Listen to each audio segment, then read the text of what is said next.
तो आप लोगों ने टाइटल तो पढ़ ही लिया होगा। तो आज वीडियो में बात करेंगे गोजो रिवाइव कैसे होगा। तो वीडियो में आगे बढ़ने से पहले वीडियो को लाइक और चैनल को सब्सक्राइब करना ना भूले ताकि आप आगे वीडियो मिस ना करो। तो अभी तक पूरी सीरीज में हमने देखा कोई भी ऐसा अपोनेंट नहीं रहा है जो गोजो को चैलेंज कर पाए, और यहाँ तक कि गोजो इतना स्केलेबल था कि वो अपना डोमेन एक्सपेंशन 0.2 सेकंड के लिए भी खोल सकता था, और उसके कंपेयर में कोई दूसरा सोर्सर ऐसा बिल्कुल भी नहीं कर सकता था। और यहाँ तक कि गोजो ये भी क्लेम करता है कि सुकुना उसकी सारी फिंगर्स भी रीगेन कर ले तो भी वो उसको हरा देगा। मगर अनफॉर्चुनेटली हम सबको पता है कि ऐसा नहीं है, क्योंकि 20 फिंगर सुकुना हमारी उम्मीद से काफी ज्यादा स्ट्रॉन्ग निकला। और जब सुकुना ने गोजो की इन्फिनिटी को बाईपास करा, उसने गोजो को बीच में से काट दिया।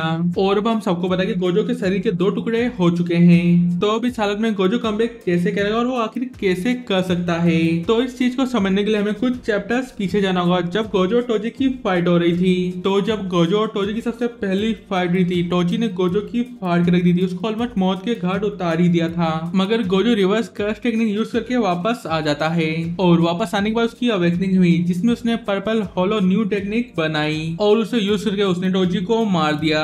और वो टोजी को बोलता भी है तुमने मुझे ऑलमोस्ट मार ही दिया था, मगर अगर तुम मेरे हेड को टारगेट करते तो मुझे मार भी देते।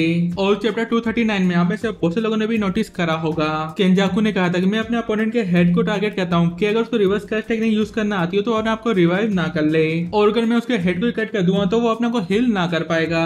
और ये स्टेटमेंट सबसे मेन की पॉइंट है, क्योंकि अगर आप सुकुना वर्सेस गोजो की फाइट को वापस से देखो तो सुकुना ने गोजो को बीच से कट करा, उसका हेड सही सलामत है। मगर अब क्वेश्चन ये आता है रिवर्स कर्स टेक्निक यूज करने के लिए बहुत सारी कर्स एनर्जी होना चाहिए, मतलब गोजो को इतना कर्स एनर्जी चाहिए कि अपने लोअर पार्ट को रीजनरेट कर पाए। मगर मुझे नहीं लगता कि गोजो सातोरु के पास इतना कर्स एनर्जी होगा कि वो अपने आप को रीजनरेट कर पाए, क्योंकि उसने बहुत बार अपना डोमेन एक्सपेंशन और अपनी कर्स एनर्जी यूज करी है मल्टीपल टाइम्स, और ज्यादा कर्स एनर्जी ना होने के कारण वो रिवर्स कर्स टेक्निक यूज नहीं कर सकता अभी फिलहाल। मगर इसका मतलब ये नहीं कि गोजो सातोरु अपने आप को जिंदा नहीं रख सकता, और राइटर यही चाहता है कि हम सब बिलीव करें कि गोजो सातोरु मर चुका है, के बाद में वो गोजो सातोरु की ग्रैंड एंट्री कर सके।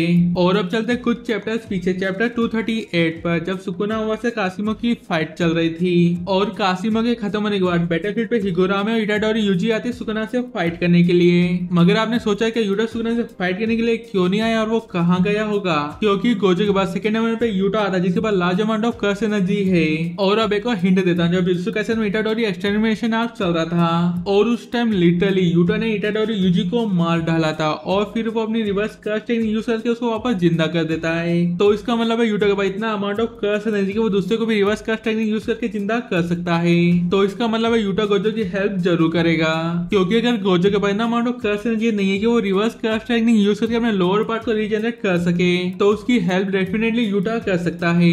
और इसके बारे में आप लोग की क्या थ्योरी है आप लोग कमेंट में लिख के बता सकते हैं। तो मिलते हैं नेक्स्ट वीडियो में, तब तक के लिए बाय बाय।